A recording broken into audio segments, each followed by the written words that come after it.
On the verge of the extinction of humanity due to the appearance of monsters, a mage appeared to save his race from all this chaos. He in particular used magic that came at the cost of his own life force, called dark magic. With his blood, he could summon an army of the undead. And in the end, this type of dark magic was used to save humanity from the very darkness. Amidst that crisis, he was the one responsible for saving everyone, but his end was actually quite tragic. Even so, before his death, the hero left one final sentence, and paraphrasing the mage, what he said was that his curse would change this world. However, after the hero was gone, the world entered an era of peace like never before. Then 100 years later, in the village of Floss, the morning rain falls over blooming sunflowers. And meanwhile, the protagonist of our story asks what Violet is doing at his house. The girl replies that she's just carrying the flowers. But anyway, what the boy really wanted to know was why she was watering his face. Sometime later in that same village, while children played and people walked alongside extraordinary beings. In a certain bar, this blonde boy was ordering something to eat while everyone stopped what they were doing just to admire him. With little waiting time, the tavern owner delivers the order, and when asked if it suits Lord Louis' taste, he replies that it does. By the way, the waiter asks if the protagonist heard the rumor that the next village is having problems due to an epidemic, and the bald employee thinks that maybe that's why his friend hasn't been able to contact him. Therefore, what comes to the waiter's mind is that this can only be the effect of the hero's curse, which Louis disagrees with. Even so, the bald man comments that this place feels quite different from usual. That's what he calls the epidemic of love because of Lord Louis' presence there. Louis in turn feels uncomfortable, so the bald man starts to leave while apologizing. Thus, the protagonist can finally be alone and enjoy his meal. But as always, peace lasts little and the hero is interrupted by an elf who asks if the boy is with someone. With a smile, she explains that it's nothing important, but makes it clear that a girl from her guild said she likes him. And this girl in particular had never said that to anyone before. Because of that, the elf asks if Louis is interested in going out with the group for a drink or something to eat. However, unexpectedly, the protagonist asks how much he will be paid for it. He reveals that he gets paid to eat there, so he asks again how much he will be paid. And with a charming expression, he questions if the girl has ever stopped to think how difficult these situations are for him. Despite all the arrogance, this angelic atmosphere creates a pleasurable kind of rejection. And inevitably, it is the elf who feels bad for even considering talking to someone so distant from her reality. That's why she doesn't think twice before running away. Then the protagonist goes back to eating while wondering if he's being too mean. Unfortunately, he believes he has no choice since giving space for others' feelings to grow has already caused some problems in the past. However, deep down, Louis still really enjoys the feeling of being adored for his beauty. All the time, people want to know where he's going, what he's eating, and obviously what clothes he's choosing to wear each day. They want to follow everything the boy does like a true influencer. Naturally, all this obsession leads people to humiliate themselves for even the smallest of interactions, like the case of a guy who knelt down and cried just to shake his hand. In the end, this is indeed quite an interesting life for the boy. Suddenly, that same girl from earlier greets the protagonist, asking if his nickname really is God of Beauty. She confesses that she found out Louis had done some stupid things like refusing an invitation to the Imperial City because of his appearance. However, in her view, that only made him even more interesting. Anyway, the girl asks to forget what happened before and have a friendly conversation, but the protagonist asks who she is. And in case she also wants a handshake, Louis asks her to come back another time since that's something stressful. The girl trembles with rage, thinking that she won't forget this, and starts laughing uncontrollably. However, soon the hatred grows stronger, making her draw her sword. She screams, calling the boy trash and asking if he really wants to die. But at that moment, an enormous fan steps in front of her, saying that the only one who can touch Louis is her, which quickly intimidates the adventurer. Thus, this monstrous fan orders them not to mess with her love and disperses the group. However, as the protagonist walks away, the adventurer holds onto this hatred along with the conviction that if she can't have him, no one else will. Sometime later, already during the night, two mysterious people approach the boy's house. They look through the window, and although they admit that Louis is handsome, they still think they are better, which is obviously an illusion, but changing the subject, these two ask if they'll get a date if they kill him. And the adventurer from before has to agree, even though it's a lie. The elf in turn asks if they really have to go that far, and then the other girl in the group agrees. However, the leader just bumps into the two of them, telling them to get out of the way since she is already determined to destroy Louis if she can't have him. Anyway, she turns around smiling, telling them to finish it quickly. But she despairs because she sees the pawns defeated on the ground, and right when she hears a noise behind her, her companions end up in the same condition. Finally, the one responsible for this appears at the adventurer's flanks with a knife, asking if she is the mastermind. With her heart pounding, the girl is impressed by this person's speed. And with someone like that being there, she asks about her identity until she despairs even more upon realizing she is facing Violet. In a very deceitful manner, the adventurer asks why she is being threatened. Then Louis' bodyguard throws the intruder backward and warns her with a very unfriendly expression that flowers are made only to be looked at. Therefore, it is unforgivable that someone like her tried to pick one from the ground. Anyway, Violet advises that the adventurer should just look in her next life. This is followed by a scream, but since it's something routine, it doesn't even wake Lewis. A few hours later, morning arrives in the city like every other day, and when the protagonist leaves the house, he greets Violet. Anyway, he calls her attention by asking if she hadn't already watered the flowers the day before. Then the girl decides to give the excuse that they were almost dry the previous night. By the way, Violet asks when the boy will go down to the village because they will run out of money. And since he's bored, she suggests that he works as a hobby, but Lewis refuses, since he only wants to live a peaceful life without worrying about anything else. In the end, he thought his life would just be a sea of fun, but a month later, something happened. He really regretted going down to the village, even if only for a short time. It really could have been that epidemic the restaurant owner mentioned earlier. And being a normal person, the protagonist couldn't help but get infected too. Violet, in turn, stayed by the boy's bedside the whole time, crying over his condition. However, Lewis wasn't completely sad since he would die at his peak and with many good experiences. At least that was what he was trying to convince himself, because at the last second, he cried, confessing that he didn't want to go. And so with Violet screaming beside him in concern while telling him to open his eyes, Lewis passed away. However, after some time, a skill called Death Resistance from the Descendant of Dark Magic was activated. And so on an ordinary night, the protagonist woke up in a forest, still wondering if he was dreaming.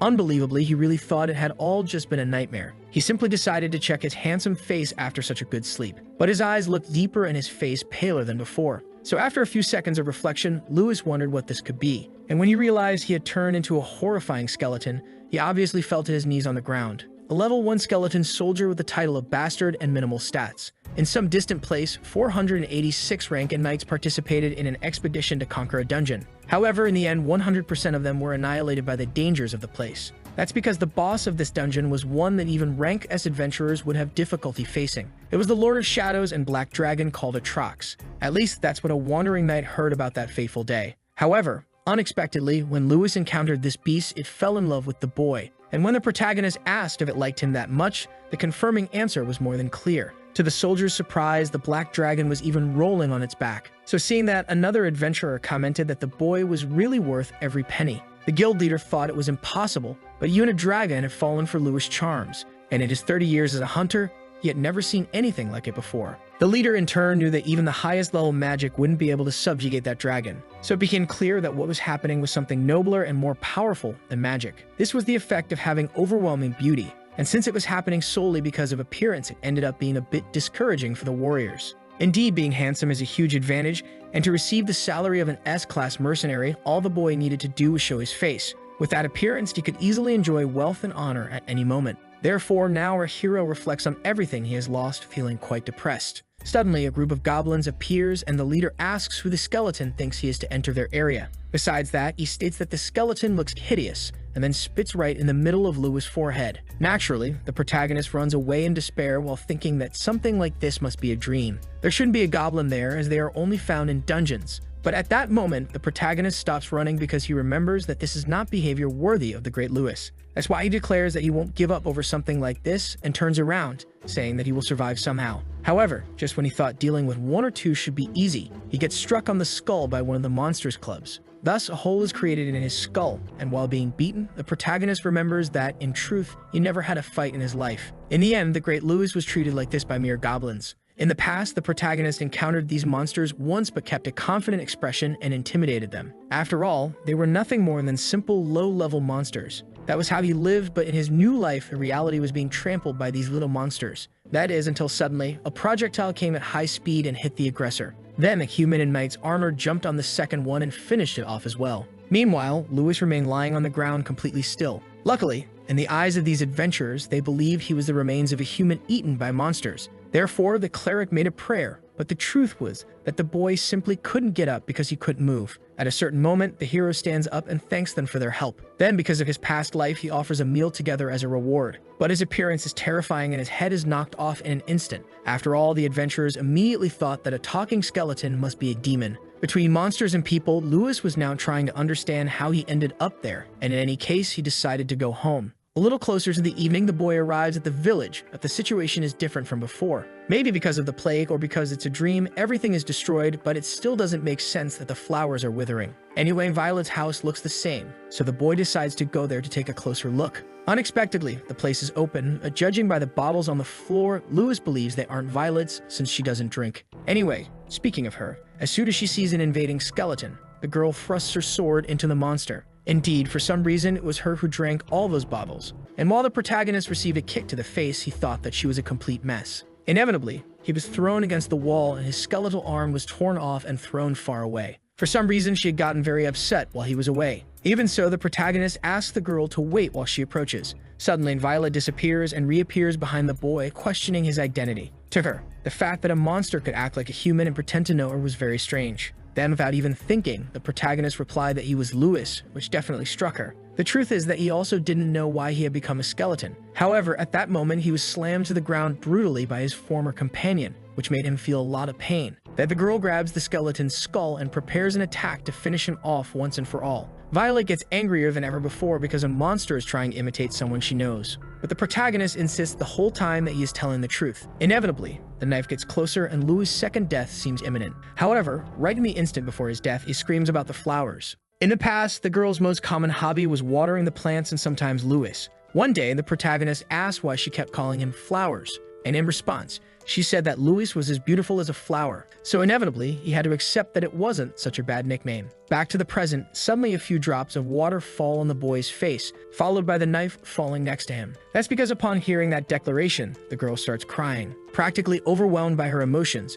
she asks if it's really Louis there, until she hugs him, revealing that she missed him very much. Sometime later, already at dawn, the girl explains that Louis had been dead for a year and that a lot had happened, to his surprise. Anyway, the protagonist asks why they are sitting back to back. Then Violet replies that she's still getting used to this, which makes Louis feel left out. Anyway, the girl reveals that a demon appeared, making him focus on that. It was said that a war broke out because of the demons and that some kingdoms were already wiped out. However, she couldn't leave this place full of memories. In a general summary, that's what happened until he showed up, and that's why there were goblins nearby. After thinking a bit about everything, the protagonist calls the girl and asks if there's a chance to return to how things once were. Then unexpectedly, she asks him not to worry quite cheerfully, saying she knows a way to make Louis get his original face back. So sometime later, the two met at the top of the mountain next to the cabin. Louis was determined to do whatever it took to return to his previous body. And during this journey, Violet could be in danger, so he asked if she would still follow him. Without even having to think much, the girl replied yes, since her job was watering flowers.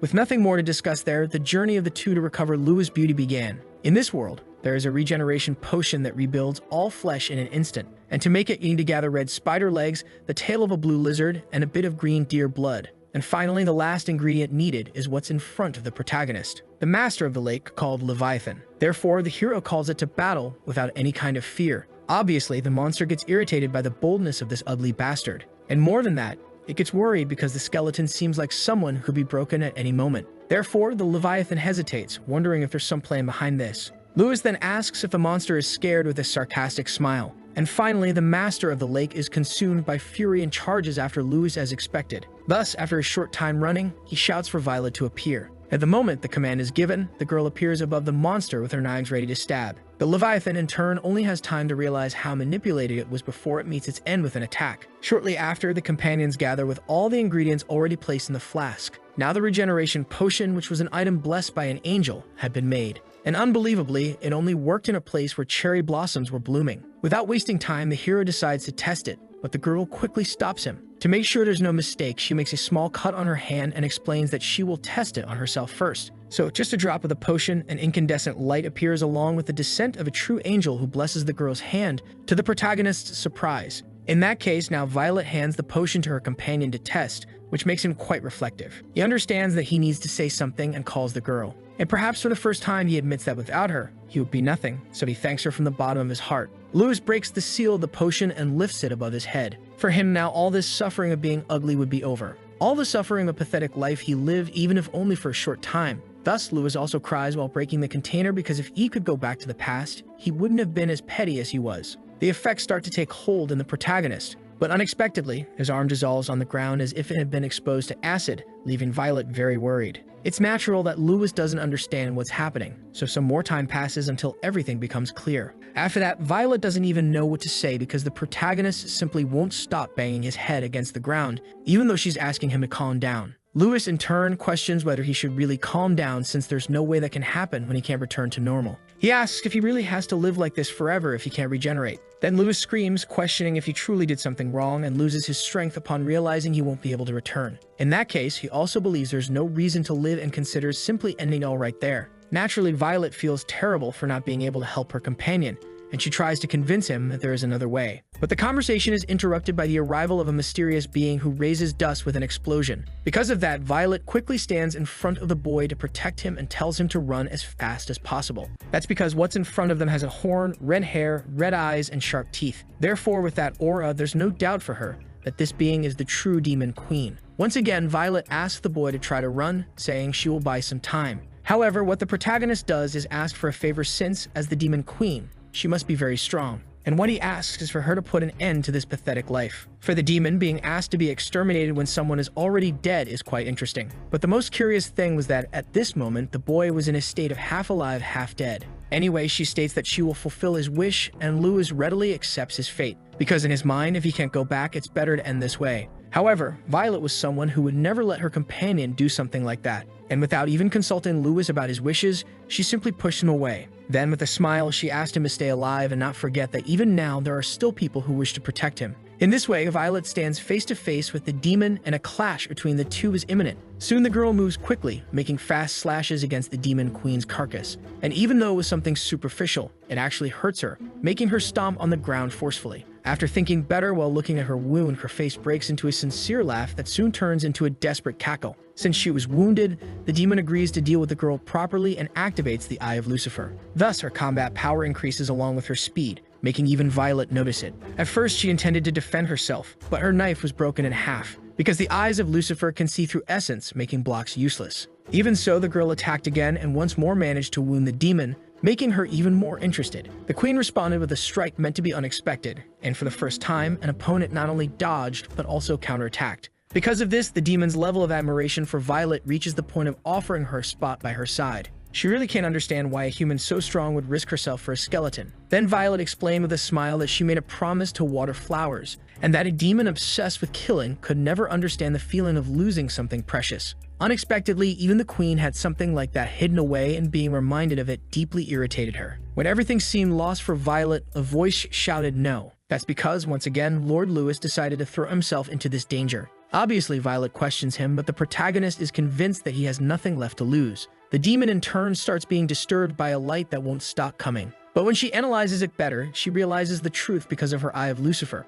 The person she was seeing wasn't that skeleton, but Lewis himself. Some time ago in the Demon Queen's castle, a demon screamed that it was impossible. It was absurd to believe they were actually seeking peace. Because of that, a superior duck from the gossipers appeared asking the reason for the commotion. Thus, it was explained that he didn't understand why the queen wasn't attacking humans since he had been monitoring through the crystal orb. Inevitably, the duck immediately understood what it was about. To clarify, he explained that the queen had fallen in love with a human. And since the demon soldier didn't believe it, it was shown that in every corner of the castle, there was something related to Lewis. The demon asked if it was magic, but that only irritated the duck. Finally, he explained that in his homeland, this kind of behavior was called a fandom. Because of that, back to the present, the queen runs desperately and throws herself on top of the protagonist, crying her eyes out as she explains how much she missed him, while Lewis naturally is left speechless. Until now, even after hundreds of years, there have only been 10 demon kings, and among them, the greatest of all was the queen known as the Black Dragon Atrox. As long as the Black Dragon existed, it was only a matter of time before humanity was completely destroyed. That's what they used to say, but now she was crying out of longing in the protagonist's arms like a child. Some time after the reunion, Atrox is updated about what happened. However, she finds it horrible that the boy has reappeared in the form of such an unpleasant skeleton. Anyway, since he said he was searching for his body, Atrox tells him not to worry, because she will definitely help him on this journey to recover his lost beauty. Violet, on the other hand, screams at the boy not to trust her since she's a demon. But the protagonist stops her and simply asks if Atrox really wants to help him. Then the demon replies yes, because there are all kinds of dangers spread across the human world. And to her, the girl next to the protagonist is too weak to protect him. Feeling attacked, Violet states that she is the one who protects the flowers there and that in exchange Lewis will protect her. However, this statement fills the queen with rage. In this case, she screams, questioning why Violet let Lewis die a year ago, silencing her. In any case, the demon knows it's still difficult for the protagonist to trust her. So blushing with embarrassment, she suggests that the two sign a servant and master contract, which, although the protagonist doesn't understand, Violet does and gets deeply irritated. Anyway, some time passes, and soon, while a rabbit eats a carrot peacefully, an explosion sends it flying away. This was the result of the demon contract, where with the penalty of soul annihilation, Atrox committed to helping Lewis until he recovered his beauty. Now that everything was settled, the demon said she would do her best. And since she hadn't introduced herself before, she explained that she was the Black Dragon Atrox. Lewis, in turn, surprises her by saying that it's hard to call her by that name. So since she's a demon, but also kind and also a dragon, he decides to give her the name Little Dragon. Dragons have their names passed down from family heritage through generations. That's why being called Little Good Dragon or Little Dragon is something that affects the queen. But it affects her positively because she thinks it's a very cute nickname. So the girl jumps with joy, saying that Lewis is the best. Now they need to think about where they'll move next. And without showing the discussion, sometime later in a desert, Violet informs that they are almost at the village. The protagonist, even as a skeleton, is melting from the heat. And when asked about his condition, he states that he is not okay. Anyway, Violet asks if the boy feels comfortable having Atrox by his side. After all, demons are a race that kills humans for fun. But in this case, she was just feeling hot. Then the hero responds to these concerns with a flick on her forehead. Lewis states that he doesn't care whether it's a human or a demon as long as they want to help him with his goal. The protagonist says that ever since he became a skeleton, each day has been hell, so he asks Violet not to worry so much. After all, she's also there to help him. Faced with that, Violet starts thinking that she acted wrongly, and if she doesn't believe in him, no one will. So the girl gets excited thinking she's important. Not long ago, that comment from the demon about having let Lewis die really shook her. So the girl is determined not to let the same thing happen and is set on protecting Lewis just like she protects the flowers. A few hours later, in a city near the region called Arcanus, the group enters the place through a cave that leads underground. Down below, it's common to see both needy people and dangerous ones frequently, but the protagonist remains cheerful. Seeing this, Violet warns that this is a very dangerous place. But since the girl knows this and still brought the hero there, Atrox calls her pathetic. Anyway, she throws herself on the boy, saying that she will protect him. And with a shout, Violet states that she came only to get clues about the location of the hero's body. Therefore, Lewis praises Violet, leaving Atrox behind while asking about the plan. And because of that, Violet turns just to glare at the queen with a mocking expression, which makes her furious. In this way, Atrox screams, calling the girl for a fight, but only receives more disdain. After a few more hours in some random cabin, the protagonist asks to rest. And since there are only 2 rooms, Atrox doesn't even think before following the hero to his room. Logically, the hero is confused to see the girl there. But when he asked about it, she makes a cute face, saying they'll have to share the room since there are only 2. Thus, Violet rushes at her, questioning why she's trying to deceive him. However, in an instant, Atrox appears behind the girl, saying that she will stay with Lewis. This makes the 2 start fighting over the spot in the boy's room while he sighs in exhaustion. In the end, the ones who've had to share the room are the 2 rivals. Atrox can barely stand her roommate's face and starts cursing a lot. Then Violet warns that swearing is rude, but for an originally evil demon, something like that was no big deal. Anyway, if it weren't for her, Atrox could have slept with Lewis, but Violet says that as long as she's there, she won't let that happen. Thus, the demon asks if, by any chance, the girl asks for her permission, but in response, the hero's companion states that she doesn't care about any of that. Then finally, after so much threatening, they start fighting again. In between punches and kicks, a final blow from both clashes, generating a devastating pressure in that cabin room. Both are injured, and Atrox is as excited as the first time they fought. But obviously, a place like that wouldn't withstand their strength. That's why the whole structure started to break. However, what they didn't expect was that they would also destroy the wall of another room, revealing a couple in their moment of fun. For Atrox, this was amusing while Violet closed her eyes, but only until she noticed a hole in the wall of the protagonist's room as well. Quickly, the 2 entered the place to ask if the boy was okay. Since he wasn't there, Atrox suggested that he might be out for a walk nearby. But soon that idea changed because there was one of the boy's belongings on the bed, and there was also a skeleton leg found by Violet. Naturally, the hero wasn't the type to go for a walk without his leg. Therefore, the only possible explanation for his disappearance was that Lord Lewis had been kidnapped. Right after that conclusion was reached, somewhere a little far away, a wagon carried our hero among the luggage.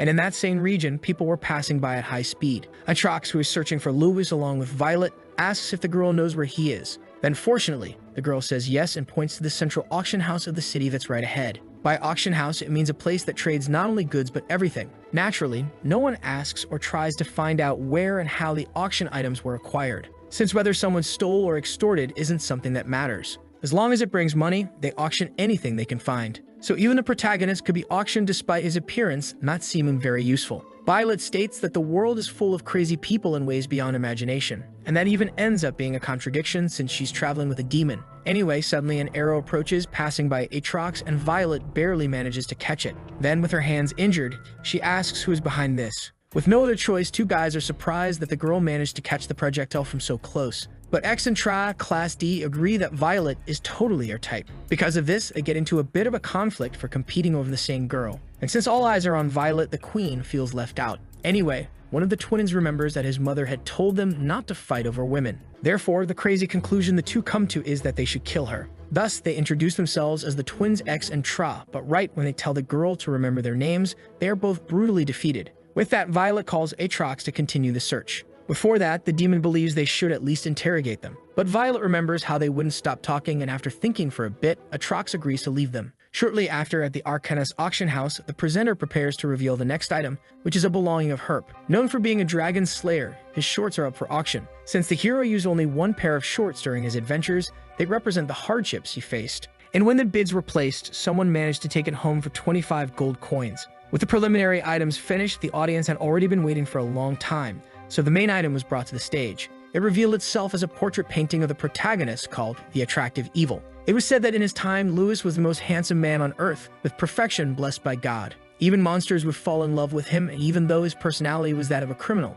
that was part of his charm. However, the presenter stated that it was still too early to be shocked, because for the buyer of this portrait, Lewis's skeleton would also be given along with it. Logically, he began a speech to convince the audience that this was real. However, the presenter himself didn't believe it, as he had brought it simply because he was idle in the city. Either way, he knew it was impossible to verify the legitimacy of the skeleton, so he simply asked the buyers to trust him, offering his personal guarantee. Whether it was true or not, something like this excited the auction house whenever it was displayed, because even though he was dead, the possibility of it being Lewis generated great interest as it was a unique edition. Therefore, for the special edition, it was announced that the starting price would be 100 gold coins. However, even though it was a high price, it didn't take long for someone to offer 500. And as everyone became interested, the price surpassed 700, reaching 800. The presenter then became very scared and asked if anyone would offer more. To his surprise, someone did, leaving him euphoric because 1,000 gold coins would be the highest price in the history of that auction house. But to frustrate the protagonist's commerce, the gates were blown up, leaving the presenter confused, not understanding what was happening.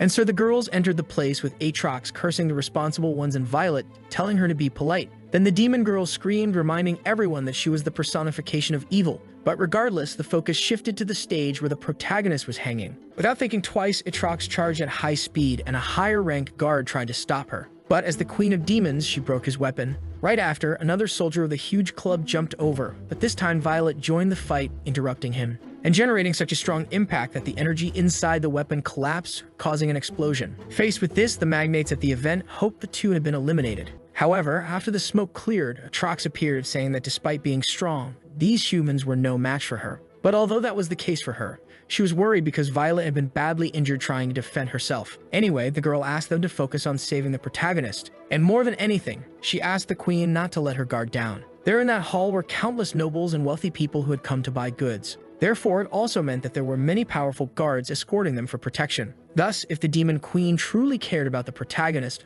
Violet asked for her help, and apparently, Aatrox agreed. However, she decided to slightly change the rules of that deal, asking for Violet to be the one to help her instead. After all, as the Queen of Demons, she believed she was the only one capable of protecting Lewis. Thus, Violet had no choice but to accept. But since both were working toward the same goal, it didn't matter who helped whom. An explosion occurred when Aatrox jumped into the middle of the auction participants and Violet slashed everyone she could with her knives. That was until, suddenly, a magic circle formed above the girl, and from that circle, a very powerful lightning spell was summoned, which was a source of pride for the responsible mage. Fortunately, it didn't cause much damage because Aatrox managed to interfere, protecting her companion with her wings. No longer able to stand all this chaos, the presenter screamed, questioning what the thieves wanted. In truth, he already knew what they were after. He knew the two were after Lewis, who was the main item of that auction. But with a hammer in hand, the man declared that if this item were to bring danger to his precious clients, that he would destroy it with his own hands. And just as he said he would, he did, sending the bones flying with an acting performance worthy of a true actor. Had the presenter simply run away, his clients would never return to do business again. But now that he had pretended to sacrifice an extremely valuable item for the greater good,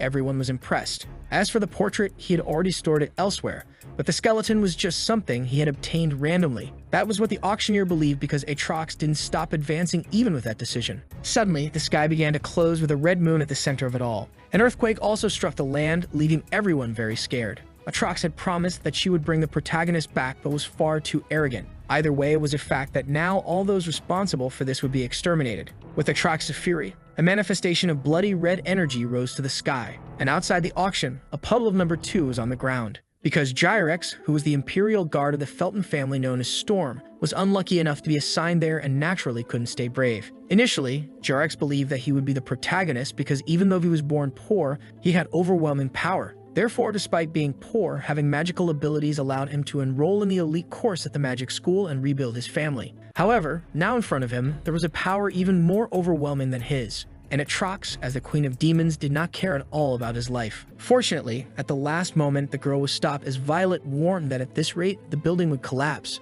Atrox in turn questioned whether the girl was calm about the hero's death. But regarding that, Violet informed her that, in fact, the protagonist was not dead and asked her colleague to take a closer look at Lewis's bones. It was said that after becoming a skeleton, the protagonist acquired the ability Ultra Regeneration, which is infinitely superior to healing magic. Thus, Atrox ceased fire since this meant that Lewis was still alive. However, while the presenter tried to sneak away, Violet reminded her that as long as they didn't bring the building down, they could at least punish the responsible party. The girl wasted no time taking down not only the auctioneer, but also all his guards. Because of this, that mage from before tried to attack with an electric spell, but Violet was far too irritated for not living up to the hero's trust. All the time, memories of her failures kept coming back to her mind. Therefore, Violet decided to relieve her anger in her own way until the protagonist regenerated, as a true assassin would do. Faced with this, Atrox was a little startled because her colleague was clearly human. However, she emitted an aura more sinister than that of a demon when fighting. That's why the queen considered that Violet hadn't shown everything she had in their previous fight.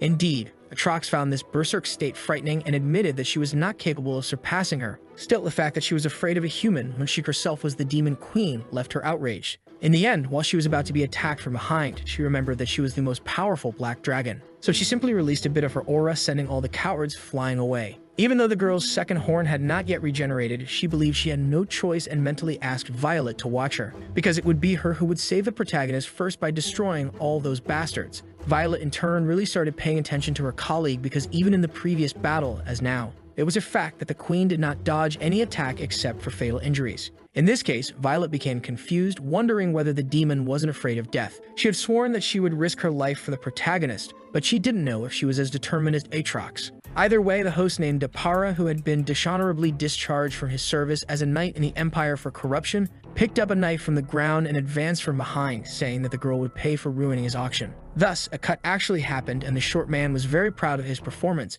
but it was all for nothing since he was the one who fell. Violet then mentally thanked Atrox, offering her the merit of the strength she had to protect Lewis. Suddenly, the girl's attention was stolen because of an aura that began to go out of control beside her. This aura was coming from Atrox. Violet became worried that the queen couldn't control her powers since this way the area would be destroyed, which is exactly what happened. Anyway, sometime later, the protagonist woke up very frightened and the girls became excited to see him well. Lewis, for his part, seemed confused, and after looking around, asked if everything had been a dream because he felt like he was somewhere else. Then, very cleverly, the two pretended not to understand while handing him a glass of water. As the water fell to the ground because Lewis was a skeleton, he retorted, questioning why their faces looked like that, and inevitably asked if the two had fought again. Even though they tried to deny it, the hero couldn't think of anyone else who could have broken the wall. Because of that, Atrox admits that it was her who did it. However, she explains in her own way, saying that she couldn't control her own strength and that Violet tried to calm her down. When asked about it, the girl agrees, a little surprised.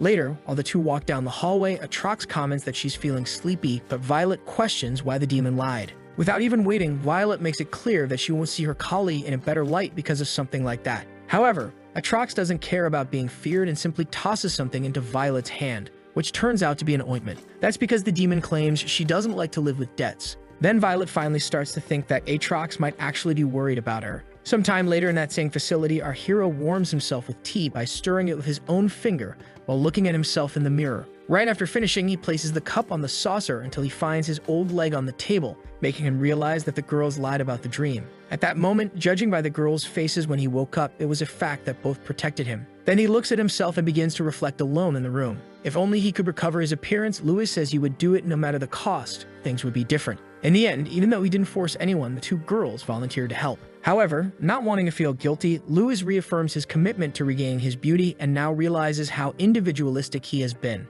At this moment, a scream calling for the hero is heard, so he goes to the window and sees Violet saying that something terrible happened. Sighing in exhaustion, the girl explains that Atrox had a high fever all night and eventually lost control of her power. She transformed into a black dragon, leaving Lewis in disbelief. Obviously, the protagonist runs to help but trips while jumping from the window and falls apart. Anyway, since he's now a skeleton, it's possible for him to run while holding his own head. And when he puts it back, he thinks that turning into a dragon is actually pretty cool. Back to the frantic run, at a certain point, Violet warns that they are almost there. As they get closer, Lewis becomes more and more anxious to see the fantastic form of the Demon Queen. The boy even considers flying around the area using Violet as a mount. Then the hero hopes that she's waiting for his arrival and introduces himself with a very excited smile. However, Atrox's true form was that of a mischievous, bipedal little dragon, and she only caused trouble for a little sandcastle on the ground. Therefore, with all of his expectations shattered, Lewis remained paralyzed. In the Demon King's castle, the lesser monsters couldn't believe what they were seeing, because standing before them was the former Demon Queen, known as the Black Dragon.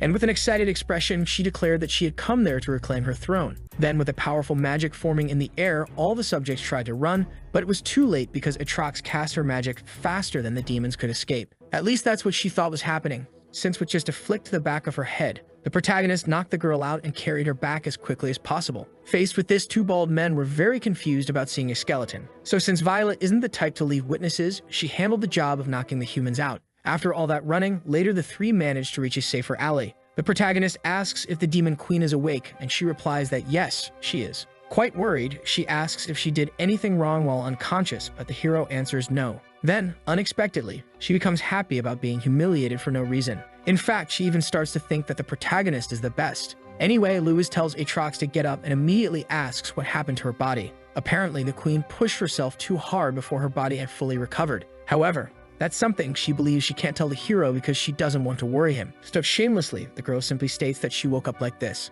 As for being different from a dragon, Atrox also claims that it's actually a good thing, because even if it's not exactly what the hero imagined, she's sure that she will protect him. Lewis, in turn, just holds her by the waist and lifts her up easily while asking if it's really possible to do that in this form. The hero truly appreciates her efforts to recover her body, but believes that Atrox needs to take better care of herself, which leaves her embarrassed. And not stopping there, Lewis makes it clear that the same goes for Violet. For some reason, the protagonist rubs himself against Atrox's cute form, praising how soft she is. Naturally, the girl feels so good, at such a high level that she ends up fainting from shock in the protagonist's hands. And since she gets so hot from embarrassment, the hero lets her go before he burns himself. However, even without strength and lying on the ground, Atrox still gathers her last breath to crawl toward Violet, and smirks mockingly before passing out once and for all, which leaves the human furious. Some time later, after leaving the city, the group passes through a large field. Lewis feels his bones refreshed by the breeze, but asks why they left now when the plan was to leave at night. He questions why they're in such a rush, which leaves the girls cornered.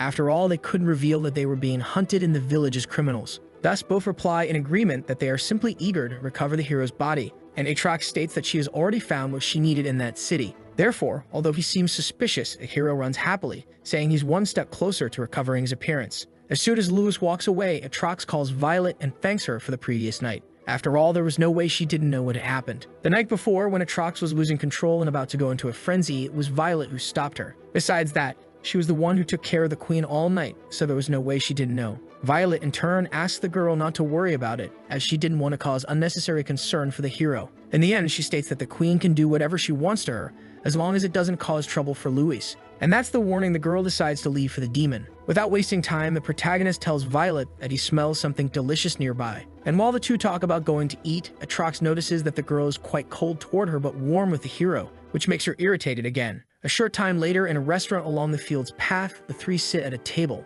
Atrox, for her part, is disappointed that she had to make a lost love doll, a childish item that reduces stress when squeezed. Meanwhile, Violet uses a durable hair bracelet that extends to any size. Meanwhile, our hero receives the single bid necklace and the clothing of shame, which also have good effects. However, he throws everything away, saying it's boring, but luckily Violet manages to catch it. The girl explains that the journey they are about to begin might be more difficult than they think. And from the weather to monsters, demons, and even other humans, everything could interfere. Because of that, Violet said that the item the hero received would definitely help him. Anyway, the protagonist asks where the Demon Queen got all those things. Then, to explain, Atrox says that she was walking around when suddenly she saw something shiny. And then she stole it, which makes Lewis think that this might not be a very acceptable attitude. But regardless, Atrox states that she doesn't care about stealing because demons are bad. And since this is an action to find his beauty, the protagonist goes along with it while Violet watches everything, a little shocked. Shortly after, the three finish eating, and it seems that Lewis enjoyed it quite a lot. However, as they were leaving, an employee called the group and said that they hadn't paid the bill yet.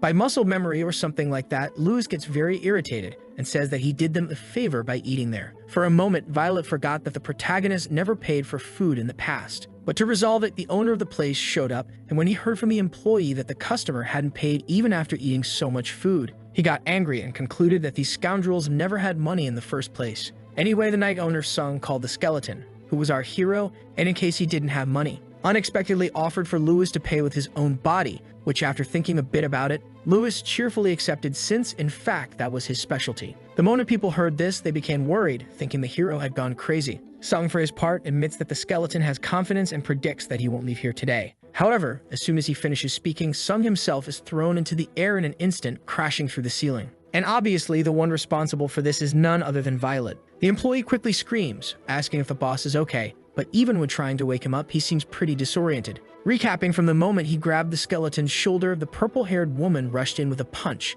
However, the fact that the purple-haired woman was the one who did this makes Sung confused, especially because for some reason that makes Violet question the boss knows her name. Regardless of anything, Sung finally manages to remember everything. A few years ago, since his family had been a lineage of knights for generations, Sung dreamed of becoming the strongest man in the world. That was until one day, while walking through a small rural village, he bumped into Violet. Annoyed by this, he grabbed her head, saying that when someone bumps into another person, they should apologize. Whether it was her fault or not, the man didn't seem very friendly to the girl, so she simply taught him a lesson until he begged for mercy. Sung couldn't accept the fact that he lost to a woman, but the most unbelievable thing was that when Louis appeared, Violet immediately turned and apologized. That man who dominated that strong woman with just a word was then the person the knight wanted to look up to. That day, while dreaming of being the strongest, Sung experienced defeat for the first time. But the strong are attracted to the strong, so Sung inevitably fell in love with Lord Louis, and he prepared himself to confess his feelings. On that day, he greeted him and said it was a pleasure to meet him. Then, with a bouquet of flowers, he introduced himself as a holy knight and started saying everything he was interested in. Since Violet was furious about the confession, Louis didn't need to do anything because she quickly scared Sung away. Thus, that day, his attempt to convey his feelings ended in failure. And so time passed until the present moment when he became a head chef. Sung couldn't believe he was seeing Violet again. But it's at that instant that the knight also considers the possibility that the person beside her is Lord Louis. Sung gets confused, wondering why he's wearing a cloak, but considering someone as handsome as Louis, it might make sense. Seeing the strongest man again makes the knight's heart pound like crazy. But at this moment, he is in a weakened state and doesn't want to show this side to the hero. The truth is, the hero wouldn't remember him. But even so, Sung decided to just leave things as they were and told the group to go. After all, he needed to prepare for the lunch rush. Unexpectedly, before returning to the kitchen, a voice says it's happy to see him well. That voice belongs to our hero, who says he was worried about Sung's sudden disappearance. Louis also reveals that he read the letter left in the bouquet and compliments not only the handwriting, but also the knight's cooking skills. In the end, he apologizes for what happened but offers to pay for the meal once Sung resolves his business. Faced with this, the employee screams, asking if the boss is really going to let these crazy people go. And she screams even louder when she notices that Sung isn't paying attention. But suddenly, tears start falling from the knight's eyes, and this escalates into an uncontrollable cry since the strongest still remembers him. The other customers are impressed that the knight used the term strongest to describe another man. But since the hero came hooded along with a beautiful woman, they assume it must be someone important, except for another hooded person who remains silent this whole time. Fast forwarding a bit in time, our group arrives at the city of Fragris, more precisely at the adventurer's exam site, where many are already gathered. At this moment, a voice shouts for a warrior not to block the passage. But even while trying to find this person, he doesn't see anyone, since the one speaking was Atrox in her miniature form. Even so, she still manages to clear the way for the protagonist to pass with a kick. Louis, for his part, informs the reception that he needs to earn money. But instead of participating in the exam, the girls claim that they can get it for him. Thus, the hero asks how exactly they are going to earn it. However, the solution the two give is to beat up humans with the guarantee that it's okay since Atrox is an evil demon. Obviously, the hero gets worried about this illegal suggestion. And in any case, even though he's happy that they're considering doing this for his sake, Louis remembers that they are so broke that they can't even pay for a meal. And when he says that he can't just stand by and let this happen, the girls feel touched. Once again, the hero says that he is there to take the exam and receives instructions. However, both Atrox and Violet manage to see the hero's handsome face for a moment. Because of that, more excited than ever, they decide to register together with Louis. The next day, under heat so intense that even birds are fainting, the physical test of the first adventurer exam is carried out. In the stands, a woman cheers for someone who might be her family. However, Atrox plays a much more excited role, shouting for Louis to exterminate everyone, even though it's just a physical test. From afar, in that place that looks like a desert, the silhouette of the hero appears. And even though it's a difficult path, he keeps running, but also without losing hope that he'll be taken from this life soon. When a specialist analyzes the results of the adventurer exam at the desk, third place goes to a certain man and second place to an irrelevant woman. However, As expected, first place goes to Violet, and last place goes to the protagonist, which causes some people to start mocking him. But to respond, he simply makes a serious expression and shamelessly claims that he was holding back. An hour ago, the examiner for the final test appeared, introducing herself to everyone as Elmin, a ninja elf. And since Elmin was known as the worst examiner possible due to her strictness, everyone was desperate. But anyway, they didn't even have time to worry about it because the elf immediately sent all the complainers flying by throwing some blades, because it was strictly forbidden to talk during the exam. Violet, meanwhile, finds it quite curious that something so thin was able to pierce the ground. Back to the test, the elf announces that it will be a simple task, because the test will basically be the participants trying to survive until time runs out. While Violet and Lewis wait for the event to start, Atrox cheers for her friends. Then a period of silence begins when the protagonist stands in front of the examiner in the arena. He really doesn't know what to say, so Elmin just announces the start of the test. For some reason, she seems curious about something on the boy's clothes, but that was just an excuse to make him bend down so she could attack unnoticed. In this way, as the protagonist falls for her strategy, she gets excited, and when he turns to look, an explosion happens. A warrior, in turn, yells that the examiner should fight fairly. But the elf makes a point of saying that an adventurer must always be on alert, so she asks the next person to step forward. Unexpectedly for her, the protagonist was completely fine after her attack. Because of that, Elmin becomes curious to know how he escaped since she didn't see anything. However, not even the protagonist could explain how he got out of that, so he asked if the girl was sure she had attacked correctly. But what the elf interprets is that Lewis is so arrogant that he judged her attacks as if they were nothing. Unable to endure this disrespect anymore, she states that this time she will give it her all. Then Violet panics and Atrox even more, needing to be restrained so she doesn't intervene. Thus, the elf finishes her move and asks if the boy can now see the difference between the two of them. But the protagonist remains completely clueless and doesn't understand what difference she means. Elmin asks how the protagonist managed to dodge the attacks without even flinching since she was aiming at vital areas. In the end, the reason the examiner's attacks weren't working was surprisingly simple. Elmin is a ninja who fights by targeting blood vessels, but the hero is made entirely of bones. Thus, her attack aimed at pressure points is ineffective against someone who doesn't have any. In the eyes of the elf who doesn't know this fact, Lewis seemed like an opponent beyond her level. In fact, he seemed like a terrifying monster she couldn't even dream of defeating. That's why, after falling to her knees, the examiner's determination returned because in the face of something like this, she couldn't leave without neutralizing the threat. Both Atrox and Violet immediately sensed the girl's bloodlust and screamed for the hero to be careful. In an instant, a huge cloud of smoke appears because of the pressure from an attack, and that pressure is so strong that it sends other participants flying as if they were caught in a hurricane. It seems her eyes are already consumed by power, and fortunately, she is stopped by the protagonist's companions. Anyway, the Demon Queen comments that the elf seems to be acting strangely, and indeed, after being overtaken by a feeling of rage, she suddenly returns to normal without understanding what is happening to her. After Lewis's exam, the examiner was replaced and other participants continued their tests. As a result, Lewis managed to pass in last place, but naturally with the excuse that he was holding back. Both girls congratulate the hero. He says it's nothing special. In any case, Lewis says that he will bring a quest over there, so he leaves the two alone while he goes to fetch it. Thus, Violet enjoys the moment, but only until someone calls her name, saying it's a pleasure to meet her. Suddenly, the guildmaster Paradis named Felton, one of the four greats of the Empire, appears. And based on the girl's performance, he decides to invite her to his guild. But at that moment, another person shows up, saying he's apparently a bit late. This is Solid, the master of the Solidus Guild, which is also one of the four greats of the Empire. And just like his colleague, he wants to invite Violet to his group. Obviously, the two start arguing to decide who arrived first. And the fact that a beginner adventurer is receiving offers from two such big guilds irritates some of the other candidates. Anyway, even the subordinates start fighting, so the leaders ask which of them Violet prefers. But to respond, all the girl asks is whether either of them knows how to return a body to normal, specifically the body of someone who is neither alive nor dead. In this case, the two start thinking but confess they have never heard of such a thing. Therefore, Violet decides to decline the adventurer's offers. If this request cannot be fulfilled, the girl says it makes more sense to simply follow the person she chose to serve. Meanwhile, the protagonist shouts, informing them that he received a new quest.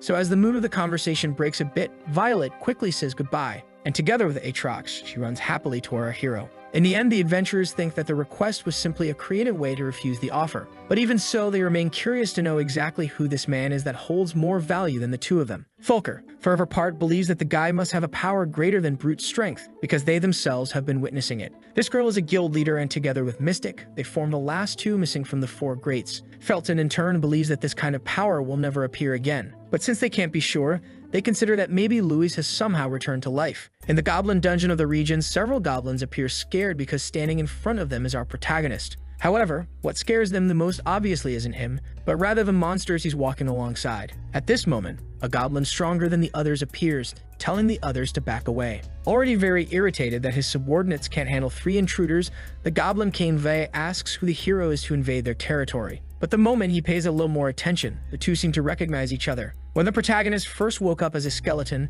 this was one of the goblins he encountered. Therefore, our hero starts trembling, making Violet worried. Then, thinking this is a cowardly act, Vei mocks him, asking if the skeleton remembers the good old days. But before he even finishes speaking, he gets hit in the face with a powerful blow from a wooden club. It's so strong that not only does it break the weapon, but it also sends the king flying through the air. In the end, instead of being afraid like last time, Louis makes a point of saying that he's grateful to be able to meet this bastard again. The goblins watch what's happening in front of them, unable to believe it. Meanwhile, Atrox seems excited, and Violet is extremely focused. That's because Vei, who was supposed to be the strongest among the goblins, is getting beaten unilaterally. And even as he begs Louis to stop, the hero continues without any mercy, just as they did to him. After some time venting all the suffering he endured in the past, the king falls to the ground, completely defeated. Therefore, Vei wonders in his mind whether this damn skeleton is really the same one he knew, because for some reason he seems very different from before. Struggling to get up, Vei asks whether the protagonist isn't afraid of him. After all, in his opinion, fear should be deeply engraved in Louis's memory. But the answer Vei receives is a piece of wood thrown at his head.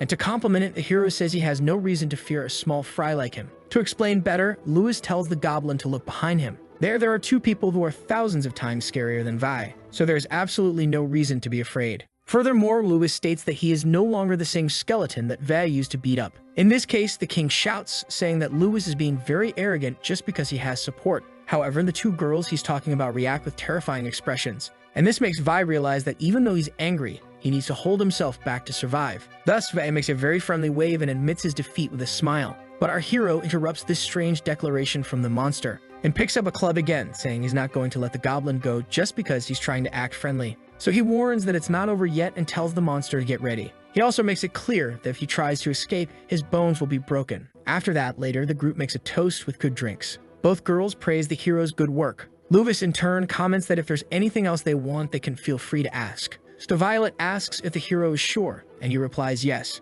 To explain, Violet said she was talking about the goblin who was left alive and might want revenge. And thinking about something like that made the protagonist seriously consider the matter. Since that goblin had once hurt the protagonist, they went back the next day to finish him off. Then Vei begged with all his strength to stay alive, saying he would be the hero's loyal dog. Thus, Louis analyzed how much Vei wanted to live and got a little lost in thought. Since he had already gotten his revenge, our hero said it was fine because he had also received his reward. And when asking Violet's opinion on the matter, she proudly agreed. Sometime later, at dinner time, Atrox sticks a piece of meat and tries to offer it to the protagonist's mouth. But just as she's about to do it, a piece of food is stolen by Violet, who judged the demon's action as rude, because to her, doing something that could annoy the protagonist is very bad. Atrox gets irritated and says that Violet is making it difficult to do anything around there. So the girl grips her fork more firmly, and as Violet keeps annoying her, the queen asks if she wants to die. In response, Violet holds a knife and states that she will say it only once for Atrox to sit down and not do anything that irritates Louis. Since he knows them very well, Louis really gets irritated that the two are arguing. So Violet quickly returns to normal, offering him a drink, and Atrox wastes no time doing the same. This leads the two to compete once again for a place with Louis. Violet yells for Atrox to stop, but the demon says the same back to her. So inevitably, the girls start fighting while Louis drinks at the table. From another counter, a guy asks if he should go there to stop the mess, but a colleague says it's normal for drunk people to fight. Besides, by the sound of it, the bald guy can tell they are fighting over a man. Since Violet is pure with a pretty smile and Atrox also seems quite cute, and considering they are fighting over this guy who's drinking alone without caring, the only conclusion the bald guy can draw is that this is the confidence of someone who has everything. Even so, the guild master of the Lonely Sky, named Mosul, gets a little irritated. Sometime later, still in this tavern, most of the food plates are already empty, and our hero, who has already had a lot of fun, thinks he should order another drink since they've run out. But it's at this moment that the guys from the Lonely Sky Guild see a chance to talk to Louis and tell him to leave. However, being under the influence of alcohol, the boy asks what they mean by "I'm nothing." Obviously, the adventurers interpret this sentence as if the hero was insulting them as irrelevant. So one subordinate breaks a bottle over Louis's head, and for some reason, Louis thinks the hero is talking about the leader's baldness.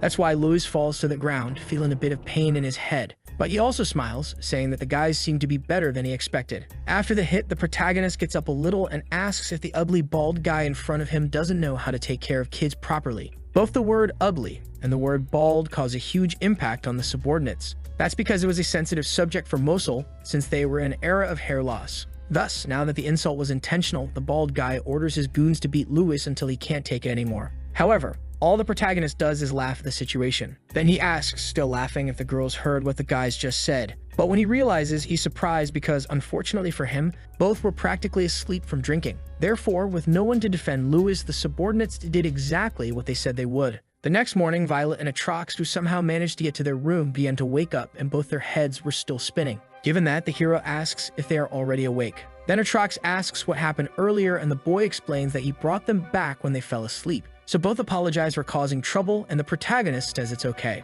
But when he removes his hood to call them to eat, his face is covered in bruises, to the girls' surprise. Obviously, the girls panic, wanting to know what happened to the protagonist. And since it's very embarrassing to admit that the great Lewis got beaten up at the bar, it claims he simply tripped over something in the street. Therefore, he also changes the subject, asking them to take a bath so they can eat. Violet, however, is sure that it's not just an injury from a fall. And at that moment, Atrox releases an energy explosion, returning to her original form. She believes Lewis is hiding the truth, trying not to reveal who hurt him. However, even in that horrible situation, she manages to remember that at some point an order was given to drive the protagonist away. For the demon, it becomes clear that the culprits are the guys from yesterday. And obviously, she was out to take revenge for everything they did to her love. Violet, in turn, remembers that she told them not to do anything against the protagonist. Then Atrox questions how the girl can say that after seeing him in that state. Violet actually replies that she will also go with the demon, especially because anyone who hurts the protagonist deserves a punishment, so they can never do something like that for the rest of their lives.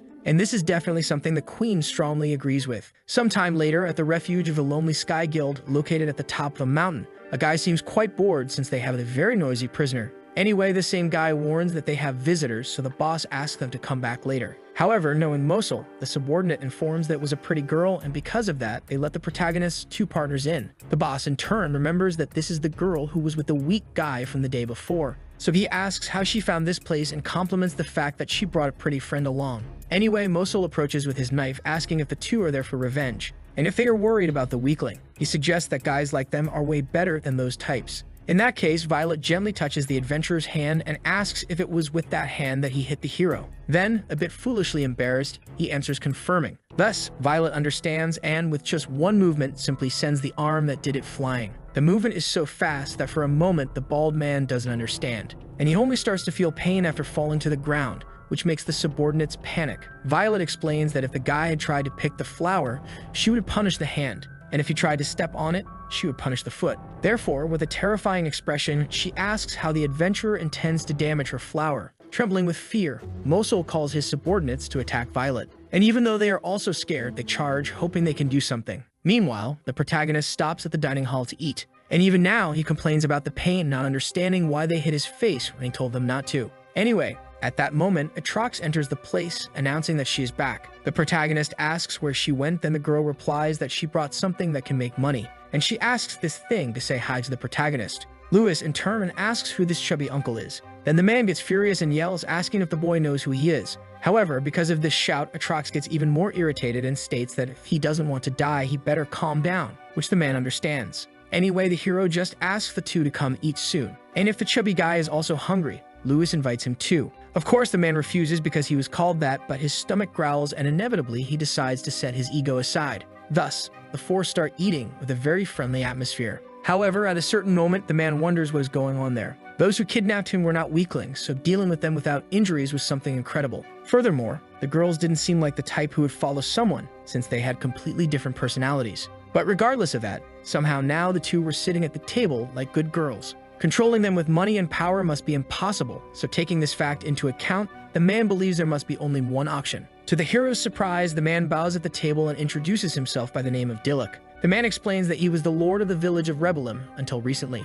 and he also states that there is no possibility of anything being under that cloak other than incredible beauty. Dilek explains that being attentive to details is what made him a lord, and he already expected he was right. So believing he is speaking to Lewis, the man says that he likes him, and he comments that he has a daughter with enough beauty to inspire a line of suitors. Therefore, what Dilek asks is whether Lewis would consider marrying her. But what's truly surprising is that Lewis accepts right away, which obviously leaves both Violet and Atrox speechless. Before anything else, Dilek warns that there is a condition for allowing the marriage. and to explain himself, he says that marrying a princess is not that simple. However, upon hearing this, the protagonist says he no longer wants to get married. Naturally, the man panics and asks why, since his daughter is incredibly beautiful. Then the hero replies that he's too busy to discuss conditions and knows that every daughter is beautiful in her father's eyes. Dilek cannot believe the boy is refusing to marry just because he's busy. So deciding to use a more direct approach, he asks if the protagonist is looking for something. This makes the hero ask how the man knows that, so it is said once again that a lord needs to be observant.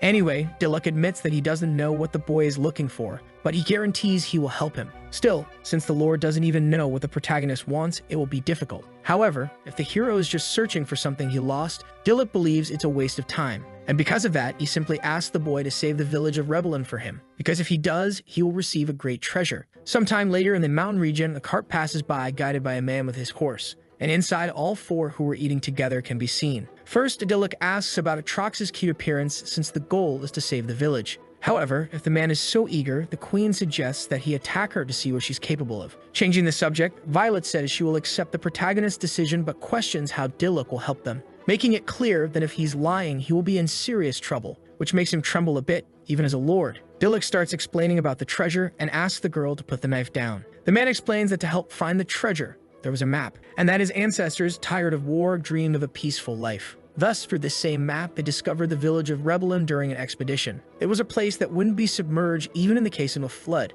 and with good sunlight and wind through farming, they achieved great abundance. For a long time, the village was surrounded by rocks, so it was easy to prepare against enemy attacks. That was until this peaceful village started being threatened by that guy. Naturally, the protagonist asks who this person is, and Dilek explains that it's someone who sees human lives as insects. But fortunately, the man can take the hero, since he thought marrying his daughter to him would protect the village. However, at that moment, the two girls threaten him since it becomes clear that Dilek was trying to manipulate Lewis. Saying he had no choice while being attacked, the Lord shouts that the village is his most precious place, and precious enough to make him marry his daughter to a man he just met. Therefore, after hearing his sincerity, the protagonist asks the Lord not to worry, because as long as he can find what he needs, he will do everything in his power. Thus, after more time traveling, the group arrives at the village of Rebelin. Once there, the first thing they do is get something to eat, and since it's very good, they all agree he had a bit more. So they continue walking as if they were on vacation, and the Lord, who was left behind after getting tired of chasing them, feels a bit disappointed because they are fooling around. However, he decides to go along with the mood and relax a little too. As they walk, someone comments about some commotion involving the princess. Akali, who is a merchant, mentions that the festival was made with the purpose of marrying off the princess. Therefore, the first guy comments that the future of the village seems bright. However, the fact was that the princess had standards so high that no one could reach them. Several men had already confessed to her, but all were rejected because of their appearance. Anyway, the current prince is tall and handsome, so both hope everything will go well. In this case, the hero hopes the princess doesn't have the same face as her father, but Dilek assures him that he was also handsome when he was young. Suddenly, their conversation is interrupted by someone who bumps into two others. And by continuing to run, he soon crashes into the lord of the city as well, causing them both to fall to the ground. Given that, the protagonist offers to help the man up, which he accepts. As for the other guy, he aggressively refuses help from his subordinates. This is the prince of the kingdom of Eumilis called Siborum. The reason he was like that, however, was because he had been rejected and the rumors were already spreading among the citizens. Siborum, who had always heard compliments about his beauty, was called ugly. So to vent his anger, he grabbed Dilek by the neck, questioning why he bumped into him. Fortunately, the protagonist shows up to defend the lord. And since it was the prince who bumped into them first, he tells him to apologize, calling him an ugly bastard. For someone unknown to them to lay hands on the prince, the subordinates draw their weapons. However, this time the girls from the hero's group are alert and with their meat skewers subdue the guards. Siborum had never been called ugly twice in a single day. Therefore, feeling humiliated and with an abnormal amount of rage, he grabbed his weapon to finish off Lewis. But at that moment, someone threw a shoe that hit the guy's face right away, making him fall to the ground unconscious, to the despair of his subordinates. Shortly after, someone breaks the silence by commenting that they were bothered by the rejection and came out to see how Siborum was doing. However, the princess of Rebelin named Cecily did not expect that the prince of Eumilis was intimidating her father. The fact that the princess refers to her father reveals to everyone's surprise that the lord is back. Then Siborum gets confused, wondering if he is really his future father-in-law. But right when he says that, the princess gets irritated, because although they hadn't realized it, when he was rejected, the guy grabbed Dilek by the collar and threatened to kill him. Obviously, Siborum tries to explain, saying it was a misunderstanding.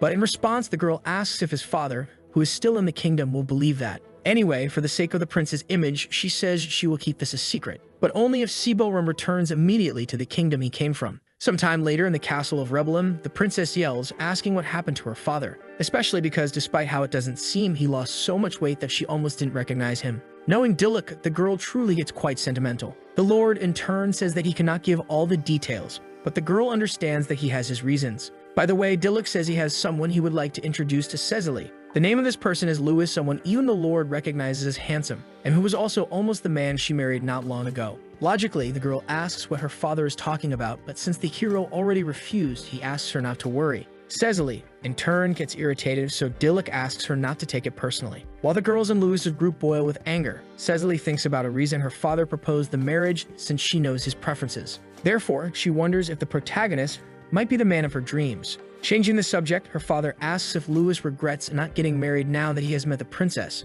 Then the hero thinks for a while, causing great anticipation. But soon he replies that he didn't like her that much since she looks too much like the Lord to the joy of the others. Perhaps for the first time, Cecily feels what it's like to be rejected so directly. She says the protagonist is smart and believing that he refused strategically at first. She asks Louis to take off the cloak. After all, if he really is handsome, the two could get married. Louis doesn't like being pressured and reaffirms that he has no interest in her, so he asks not to be bothered. Calling her father ugly and speaking informally with the princess is enough to make her irritated, so the girl orders her subordinates to take down this guy. But all of this was still part of her strategy to make the protagonist take off his cloak, which unfortunately for her didn't work since in an instant the two guards she sent were slammed into the wall. Alongside Atrox, Violet states that the princess won't be able to touch Louis, and the hero agrees. Since the two guards she sent were the best in the village, Cecily feels a little intimidated. And to make it worse, the girl's father yells, asking what she thinks she's doing. Dilek is very disappointed that his daughter treated the guest he brought so badly, and to make it clear, he apologizes directly to the protagonist, who accepts without any problem.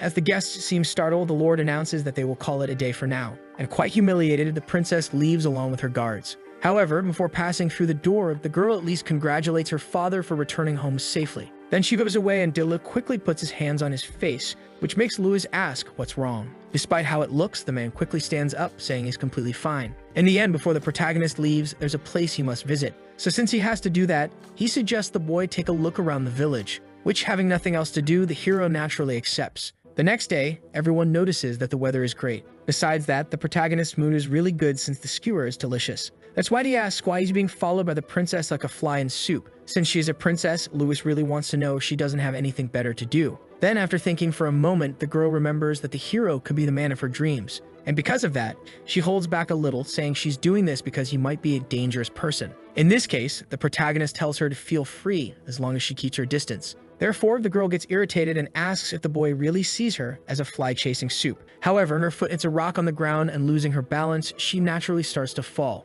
Luckily for her, Cecily falls for the protagonist like in a romantic movie. But instead of catching her, what our hero does is step aside, letting her fall to the ground. And instead of asking if she's okay, Louis reminds her of what he said about keeping their distance. Already pretty annoyed with everything, Cecily asks if that's what you say to someone who just fell. Then the hero places a cloth on the girl's bleeding nose and explains that this is why he told her not to follow him. To the protagonist, the girl is way too clumsy for an adult, so he leaves the handkerchief with her, and once again asks her to stop following him because it's already getting annoying. At the end of that conversation, the guards ask if the princess is okay. But all she could think about was how until now, every man she met was fake and full of pretension, only showing their most polished side. On the other hand, despite the protagonist's rude way, his unfiltered behavior was definitely something that was making Cecily more and more curious. That's why she didn't listen to the boy's advice and decided to continue following the group shortly after. Given the whole scene in the center, the citizens were outraged to know the identity of the man in the cloak who spoke so casually with the princess. At a certain moment, one of them thought of a good reason for Cecily to be following him. Then he quickly decided to share his conclusion with the others.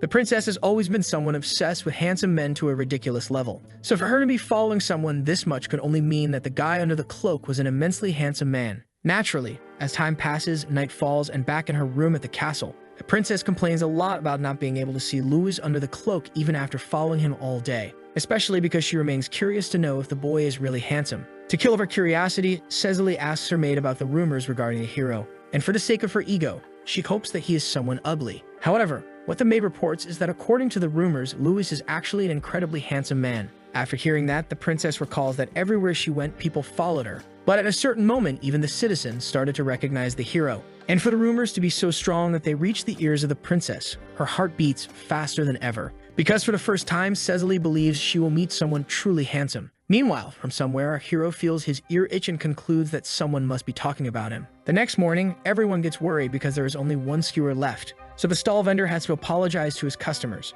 Lewis, in turn, asks if someone happened to buy before them, since the first thing they did upon waking up was come straight there. Still a bit hesitant, the vendor decides to explain. It was a fact that despite everything, the group had already eaten many skewers, but for some reason recently, the cockatrices hadn't appeared around the village as they usually did. In this case, the hero suggests catching some for the vendor, but he desperately refuses, asking if Lewis is trying to die. It is said that normally these monsters are hunted using traps, and that one of them alive is dangerous since they can release poisonous gas on other people. Therefore, while offering the last skewer, the vendor just asks the boy to wait a little longer, because he guarantees that if they are lucky, they will be able to catch one as early as the next day. Lewis seems very thoughtful about everything that was said, and to the vendor's surprise, he states that hearing that only made him even more eager to capture the monster. After all, if the stored skewers are this good, Lewis is excited to try a freshly grilled one. And despite the vendor's warnings, this is how the group sets off on yet another dangerous adventure, which makes the princess, who watches everything from afar with a soldier, practically forced to follow them. Sometime later, already in the evening, the hero's group walks through a rocky field while being followed by Cecily.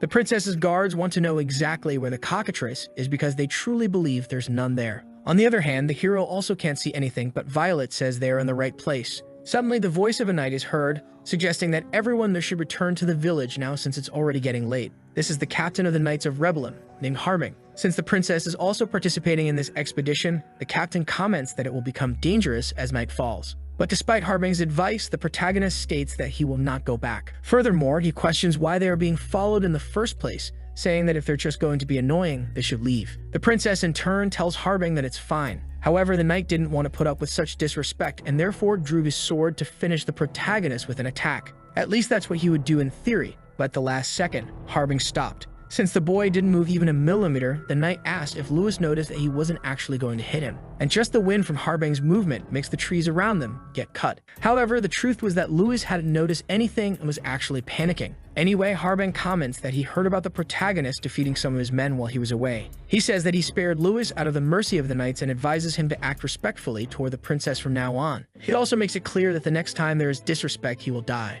But before Harbing even noticed, suddenly the two girls from the hero's group had subdued him. Violet says she has held back a lot until now and asks if the knight is testing her limits. It all started with a marriage proposal for Lord Lewis from Diluk. But when the boy was introduced to Cecily, that same princess tried to kill him. And now even Harbing, who was the leader of the knights, dared to point his sword at Lewis. That's why, although Violet really wanted to cut them all down, the knight's punishment is a well-placed kick from Aatrox to the face, done by the mercy of the flowers. As for the rest, Violet grabs her sword and slashes the ground, creating a terrifying gust of wind. Thus, she warns the princess that no one has the right to treat the hero with disrespect, and that flowers should only be admired with the eyes, which made it clear that this was a kind of threat rather than a simple request, scaring Cecily quite a bit. Having said that, the girls return to check on the protagonist, leaving the princess alone. Quickly, Harbing stabs his sword into the ground with conviction and asks for orders from Her Majesty. At first, the princess doesn't understand what this is about. Then Harbing explains that insulting her means insulting the entire kingdom of Rebellum. Therefore, all Harbing asks for is a command from his superior.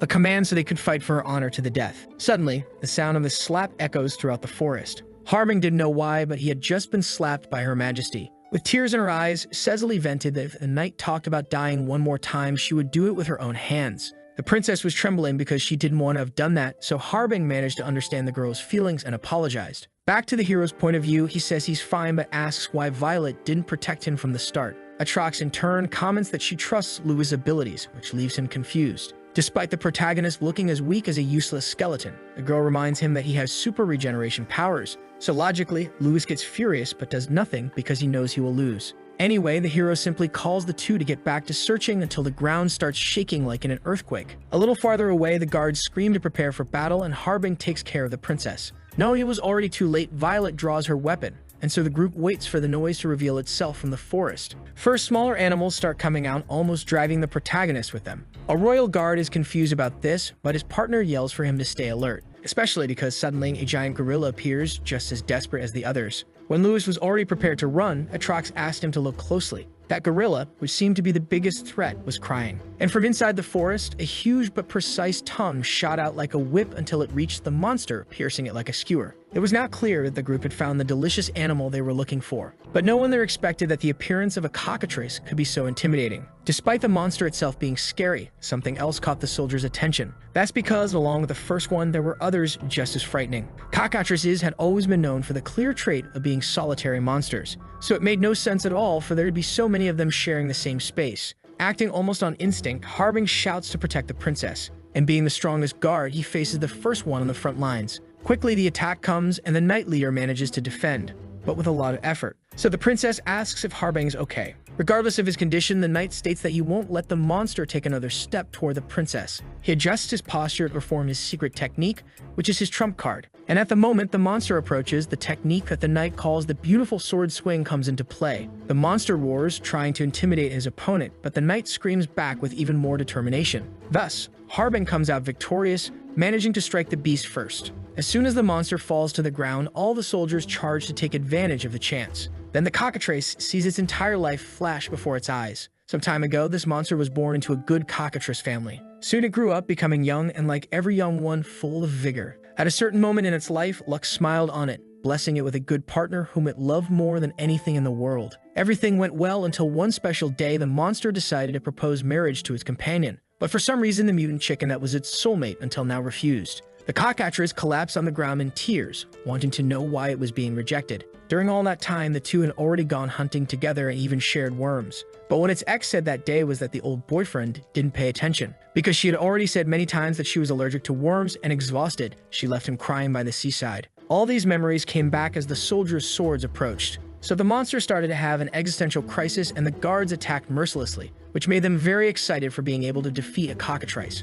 With enthusiasm, they shouted that the princess could now rest easy, making Harbin proud to the point of drawing Lewis' attention to show how powerful the Knights of Rebelum are. However, on the hero's side, all the others in the flock had already been defeated, so Harbin had to admit that Lewis's group was made up of monsters. Now the next stop would be the village, but the defeated monster suddenly resurfaced, and from behind the princess, released a dense cloud of poison. The gas made it impossible to see ahead for the knight captain. And if it was already difficult for someone so well trained, for Cecily, who accidentally inhaled a bit, it was even worse. However, just as she was about to faint, the feet of a skeleton crossed the fog, and Lewis's hands covered Cecily's breathing while he gently asked about the girl's well-being. Going straight toward the beast in front, the protagonist calls out to the monster. He questions why it attacked the princess from behind like a coward, princess who is useless, weak, and nothing but trouble. Lewis says they call her a princess, but all she does is waste food, which makes Cecily increasingly uncomfortable. However, stating that even monsters should have common sense, the hero questions who allowed it to act so irresponsibly and whether the beast thinks the world revolves around it. This was a delicate point since it was exactly what its ex said when she left it.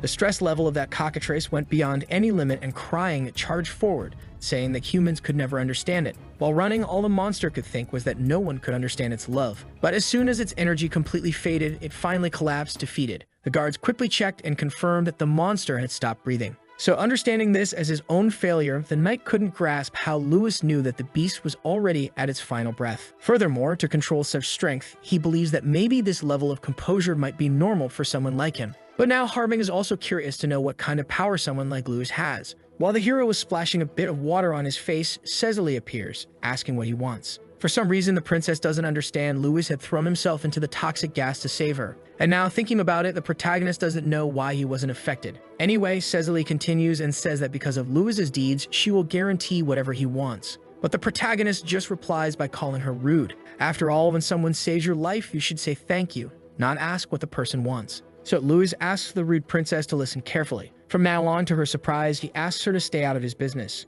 And so the group leaves, taking the monsters while Lewis says that's what he wants. After a few seconds, Cecily screams, claiming that she never said she was interested in him. Very irritated by all that confidence, she asks Harbin if she looks like someone interested in that lunatic. And she complains, saying she is the most beautiful woman in the world and isn't interested in anyone, while the knight just enjoys the scene. Back in the village, because of the protagonist's massive haul, the dinner meal is served in abundance. Dilek is one of those who takes the opportunity to eat a lot. But the girls from the hero's group tell him to stop making weird noises because it ruins their appetite. Given that, Cecily's father questions the protagonist, who is eating much more desperately. But obviously, for these women in love, any mistake Lewis makes is actually a success. Back to important matters, the hero asks where Dilek has been all this time since he said he would be out briefly. Then the former lord says he went through hard times and after struggling a bit, thanks our hero, because it's thanks to him that the village is as happy as it is now. And more than that, Dilek thanks Lewis for saving the life of his daughter, who is the one he cares about most. Since he's that grateful, the protagonist asks to receive the map. But Dilek says that Lewis already has it, which makes him a bit annoyed,